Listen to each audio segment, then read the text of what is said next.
Au cours de notre voyage à travers le monde, nous explorerons des lieux et des phénomènes naturels qui capturent l'incroyable diversité et la beauté de notre planète. Des paysages reculés et dangereux aux merveilles archéologiques anciennes et aux phénomènes géologiques inexpliqués, chaque destination nous invite à découvrir des histoires fascinantes qui mettent au défi notre imagination et notre compréhension. Numéro 1. L'aéroport le plus dangereux du monde. Communément appelé aéroport de Lukla, il est situé au Népal et est réputé pour être l'un des plus dangereux au monde. Situé dans le village de Lukla dans l'Himalaya, à 2845 mètres d'altitude, cet aéroport est la principale porte d'entrée des alpinistes se dirigeant vers l'Everest. Sa piste ne mesure que 527 mètres, 1729 pieds, de long, ce qui est nettement plus court que les aéroports conventionnels dotés de pistes de plusieurs kilomètres. De plus, la piste a une pente de 12 degrés, ce qui permet aux avions de décélérer rapidement à l'atterrissage et de gagner de la vitesse au décollage. Le temps à Lukla est extrêmement imprévisible, avec des changements rapides et fréquents pouvant inclure un épais brouillard et des vents violents. Ces conditions météorologiques variables rendent l'accès à cet aéroport encore plus difficile. Contrairement à d'autres aéroports dotés de systèmes avancés d'approche aux instruments, Lukla ne dispose pas de tels systèmes. Les pilotes doivent donc s'appuyer sur leurs compétences visuelles pour atterrir et décoller. L'aéroport est entouré de montagnes et de vallées profondes, ce qui signifie que toute erreur d'atterrissage ou de décollage peut entraîner un accident catastrophique. En fait, il y a eu plusieurs accidents à Lukla, le plus notable étant celui de 2008, lorsqu'un avion s'est écrasé, tuant 18 personnes. En raison de ces risques, les pilotes volant à Lukla nécessitent une formation spéciale et doivent posséder une vaste expérience dans des conditions de vol difficiles. Malgré les dangers, l'aéroport de Lukla reste un point crucial pour les aventuriers qui rêvent d'escalader l'Everest, et sa réputation comme l'un des aéroports les plus dangereux au monde ne fait qu'ajouter un autre élément de défi et d'excitation à votre voyage. Numéro 2. Göbekli Tepe est un site archéologique du sud-est de la Turquie qui a révolutionné notre compréhension de la préhistoire. Découvert dans les années 1960 mais largement fouillé à partir des années 1990, Göbekli Tepe est considéré comme le temple le plus ancien du monde, datant d'environ 11 000 ans, ce qui le situe à l'époque néolithique. Bien avant l'invention de l'écriture ou de la roue, le site se compose d'une série d'énormes structures circulaires et ovales, dont certaines sont décorées de sculptures complexes d'animaux et de figures abstraites. Ces structures sont constituées de piliers monolithiques en forme de T, dont certains atteignent jusqu'à 6 mètres de hauteur et pèsent plusieurs tonnes. Les archéologues pensent que ces pierres ont été sculptées et érigées par des communautés de chasseurs-cueilleurs, remettant en question la théorie précédente selon laquelle seules des sociétés agricoles sédentaires pouvaient construire des monuments aussi complexes. Göbekli Tepe se distingue non seulement par son âge, mais aussi par sa sophistication artistique et technique. Les sculptures d'animaux, notamment des lions, des taureaux, des renards, des serpents et des oiseaux, sont étonnamment détaillées et témoignent d'un haut niveau de savoir-faire et de connaissances. Ce site suggère également que la construction de monuments religieux pourrait avoir été un facteur crucial de cohésion sociale et de transition des communautés nomades vers des sociétés agricoles. La découverte de Göbekli Tepe a soulevé de nouvelles questions sur la nature de la religion et de la société dans la préhistoire. Par exemple, on se demande si ce site était un lieu de culte pour diverses communautés ou s'il avait une autre vocation, comme être un centre d'échange ou un lieu de rencontre. De plus, le fait que les structures les plus anciennes soient les plus sophistiquées a conduit les chercheurs à reconsidérer l'évolution des compétences en matière de construction et d'art dans le passé. Göbekli Tepe reste un site de fouilles actif et un sujet d'études archéologiques intenses. Chaque année, de nouvelles découvertes continuent de révéler des informations sur ce lieu mystérieux, fournissant des indices sur les premières croyances et pratiques humaines. En bref, Göbekli Tepe a non seulement changé notre vision du passé, mais a également ouvert de nouvelles voies pour comprendre les origines de la civilisation humaine. Numéro 3. Vieille machine à glace. Le Yakshel est une ancienne invention perse utilisée pour la fabrication et le stockage de glace dans le désert. Cet ingénieux système remonte à 400 avant JC. et démontre l'étonnante connaissance en ingénierie et en architecture des anciens Perses. Un yakshel est essentiellement une grande chambre souterraine, avec un dôme au-dessus de la surface, conçu pour garder la glace et d'autres aliments frais même dans le climat chaud du désert. La structure a une forme particulière, un grand dôme pouvant atteindre 15 mètres de haut, avec une fosse profonde creusée dans le sol. Le dôme et les murs sont construits avec un mélange spécial appelé sarouge, composé de sable, d'argile, de blanc d'œuf, de chaux, de poils de chèvre et de cendres, très résistant à la chaleur et à l'eau, offrant une isolation exceptionnelle. Le processus de production de glace a commencé en hiver. L'eau d'un canat, un système de canaux souterrains, était détournée vers une zone peu profonde, où elle pouvait geler pendant la nuit. La glace était ensuite découpée en blocs et stockée dans le yakshel. Grâce à sa construction isolante, la glace pourrait être conservée pendant des mois, même en été. En plus du stockage de glace, le yakshel était également utilisé pour conserver des aliments tels que des fruits et des légumes. La température à l'intérieur pourrait être maintenue autour de 4 degrés Celsius, idéal pour conserver les aliments périssables dans le climat aride. Certains yakshels disposaient même de systèmes de ventilation permettant de réguler la température et l'humidité à l'intérieur de la chambre. Le yakshel témoigne de l'ingéniosité et de l'adaptabilité des civilisations anciennes, démontrant comment elles résolvaient des problèmes complexes avec des ressources limitées et une technologie simple. Cette ancienne technique de réfrigération est une preuve supplémentaire de l'ingénierie avancée des Perses, qui ont réussi à créer des solutions durables et efficaces dans un environnement aussi difficile que le désert. Aujourd'hui, bien que la technologie moderne ait largement remplacé ces structures, le yakshel reste un symbole d'innovation et un rappel de la capacité humaine à s'adapter et à prospérer dans des conditions défavorables. Numéro 4. Le Trovenste. Dans la petite ville de Kosteti, en Roumanie, se trouve l'un des phénomènes géologiques les plus fascinants au monde, les trovents. Ces pierres ont la capacité unique de grandir et de se reproduire après la pluie. Les trovents sont des concrétions de grès cimenté avec du carbonate de calcium, formées il y a des millions d'années. Lorsqu'il pleut, l'eau dissout les composés minéraux à l'intérieur, provoquant une expansion qui ressemble à une croissance. La surface des trovents peut développer des bosses ou des bosses au fil du temps, donnant l'impression d'être vivante. Ce processus est extrêmement lent et ne montre des changements visibles qu'après de nombreuses années. Certaines pierres présentent même de petits bourgeons, où les petites pierres semblent émerger des plus grosses. Protégés au musée Trovent, à Kosteti, ces curieux artefacts naturels attirent des visiteurs du monde entier et continuent de faire l'objet d'études pour mieux comprendre les processus géologiques qui permettent leur croissance. Les trovents ne sont pas seulement une merveille de la nature, mais aussi un rappel des mystères qui existent encore sur notre planète. Numéro 5. Phare de Ridrangaviti. C'est l'un des phares les plus impressionnants et les plus isolés au monde, situé en Islande.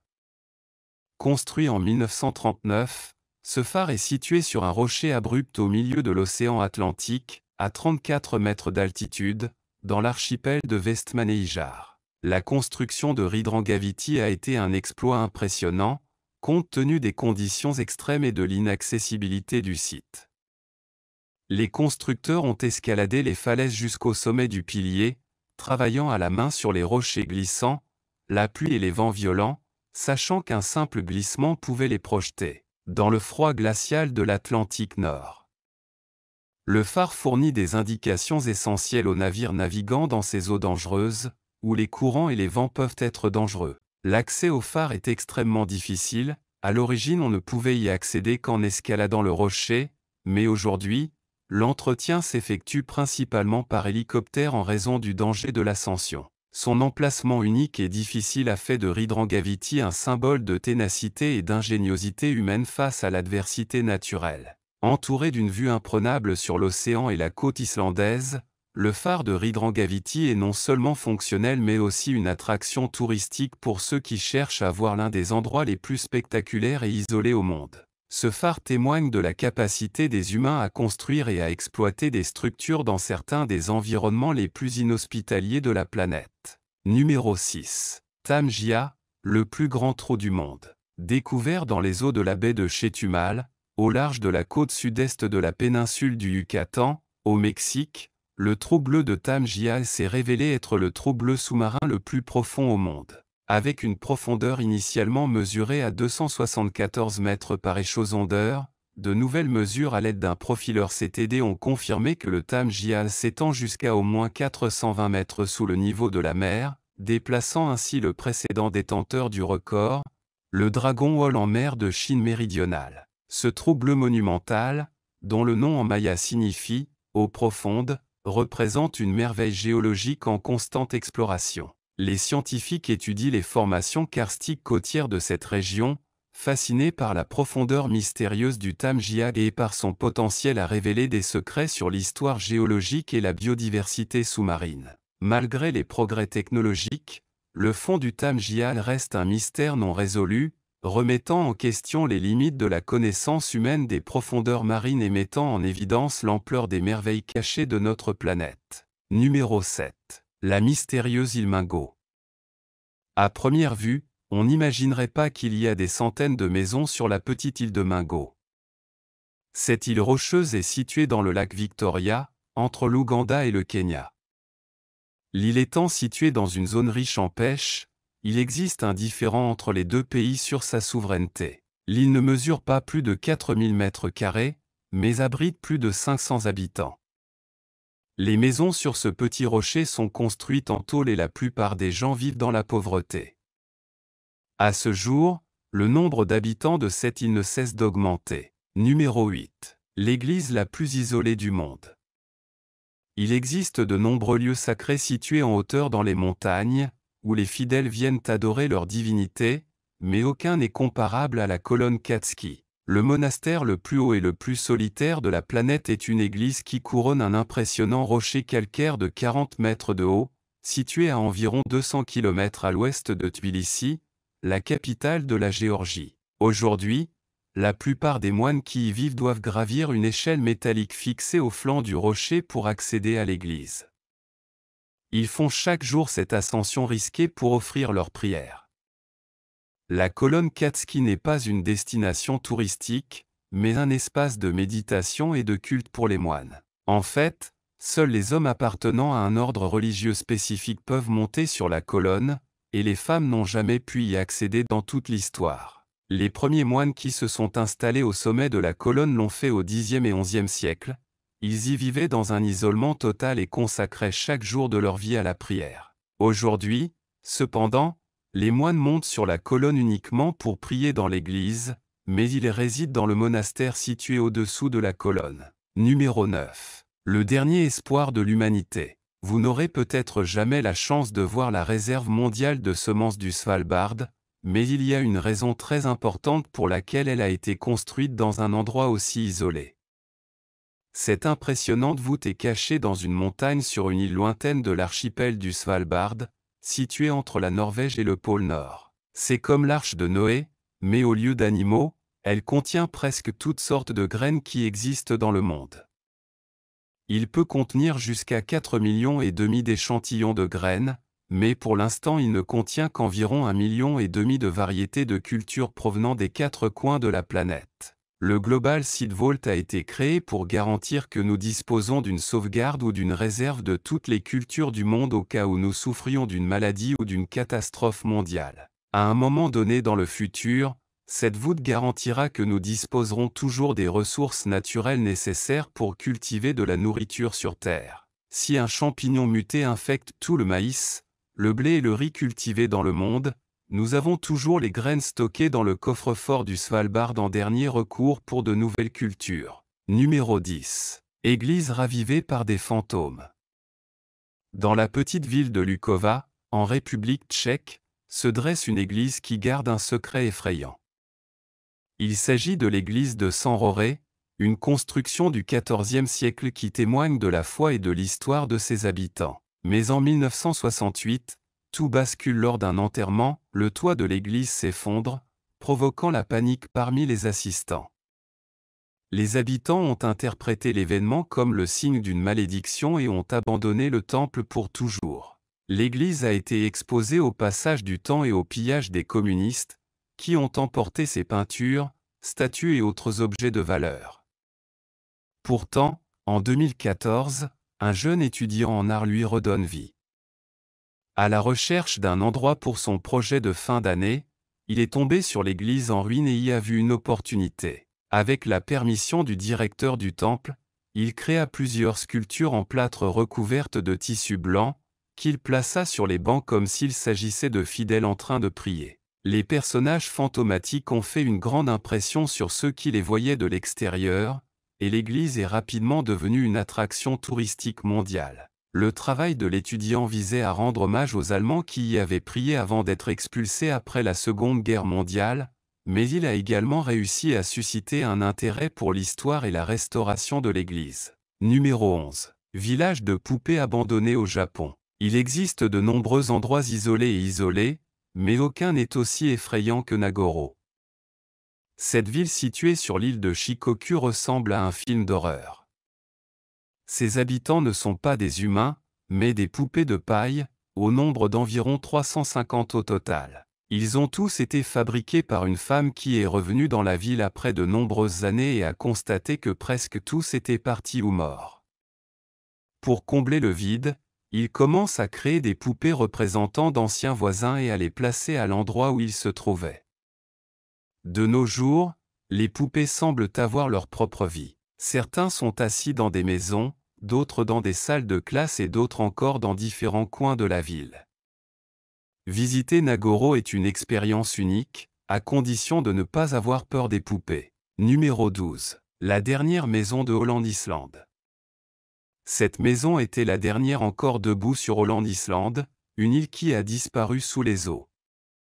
Cette maison victorienne a été construite en 1888 sur Holland-Islande, dans la baie de Chesapeake. L'île doit son nom à son premier propriétaire, Daniel Holland, un colonialiste britannique. Personne n'y a habité jusqu'à la fin des années 1850, lorsqu'elle est devenue une communauté florissante de pêcheurs et d'agriculteurs. De nombreuses personnes ont vu le potentiel de l'île et au début du XXe siècle, Holland-Islande est devenue l'une des îles les plus peuplées de la région. Personne vivant sur l'île ne se doutait que sa maison serait bientôt engloutie par la montée des eaux. À cette époque, c'était une communauté prospère et personne ne pensait devoir quitter son foyer. Ce n'est qu'en 1914 que certaines personnes ont remarqué que l'eau montait lentement et que le rivage s'érodait si rapidement. À leur arrivée, les pêcheurs décidèrent de s'installer sur le continent, mais certains tentèrent de sauver l'île. Malheureusement, tout cela fut en vain. En fin de compte, presque tout le monde est parti, mais en 1955, l'île a été achetée par M. Stephen White, un pasteur de l'église qui pensait pouvoir sauver l'île ou du moins ce qu'il en restait. Il fit tout ce qu'il put pour stopper l'avancée de l'eau, mais le sort de l'île était scellé. En 2010, cette maison victorienne s'est finalement effondrée et a succombé aux intempéries et à l'érosion. Bien qu'il ne reste plus rien de Holland-Islande à explorer aujourd'hui, son histoire ne sera jamais oubliée. Numéro 13. La mystérieuse sphère rocheuse de Bosnie. Une équipe d'archéologues a été déconcertée lorsqu'elle a découvert d'énormes pierres sphériques dans une forêt de Bosnie. Personne ne sait d'où viennent les cercles de pierre ni comment ils se sont formés. Le plus lourd des cercles pesait environ 30 tonnes et mesurait jusqu'à environ 1,5 m de diamètre. Aucune analyse n'a été effectuée pour confirmer la composition des pierres, mais leur couleur brun rougeâtre suggère qu'elles sont partiellement composées de fer. Les archéologues ont été étonnés et intrigués par l'existence de ces étranges pierres, car il y a beaucoup à apprendre sur elles. Certains pensent que les cercles de pierre bosniaques ont été créés par une civilisation oubliée il y a plus de 100 ans, mais le manque d'autres preuves rend cette conclusion difficile. Si cette théorie s'avérait vraie, les cercles de pierre de Bosnie seraient les plus anciennes sphères de pierre créées par l'homme à ce jour. Les archéologues ne parviennent toujours pas à déterminer l'origine des sphères bosniaques, cependant, de nombreuses conspirations ont été déclenchées par la découverte des pierres. Certains pensent que les sphères bosniaques n'ont pas été créées par des humains, mais par des créatures extraterrestres. Numéro 14. Main du désert d'Atacama. À l'extrême sud du Pérou et au nord du Chili se trouve le désert d'Atacama, l'endroit le plus sec du monde en dehors des pôles. Là-bas, la pluie est si rare qu'il y a des zones qui n'en ont jamais reçu une seule goutte. Pour cette raison, peu de gens s'aventurent à explorer ce territoire inhospitalier et brûlant, et c'est pourquoi il est également surprenant de trouver une immense sculpture au milieu de nulle part. Il s'agit de la main du désert, une œuvre d'art qui défie le désert par sa présence. Cette gigantesque main de pierre surgit du sol comme si elle voulait tendre la main vers le ciel. Il mesure 11 mètres de haut et se voit de loin, contrastant avec le paysage aride et désolé. C'est une attraction pour les voyageurs voyageant le long de la route 5, qui fait partie de la route panaméricaine. Beaucoup s'arrêtent pour prendre des photos et laissent leurs marques sous forme de graffitis ou de dessins sur la sculpture. L'auteur de cette œuvre est le sculpteur chilien Mario Irarrázaval. La main du désert est l'une de ses œuvres les plus célèbres et les plus symboliques, et selon lui, chaque visiteur peut lui donner sa propre interprétation. Certains disent que cela représente la solitude, d'autres disent que c'est un geste d'adieu ou de protestation. Pour conserver cette œuvre d'art en bon état, un nettoyage et une restauration sont effectués presque chaque année. La main du désert témoigne de la créativité humaine dans un endroit où la vie semble impossible.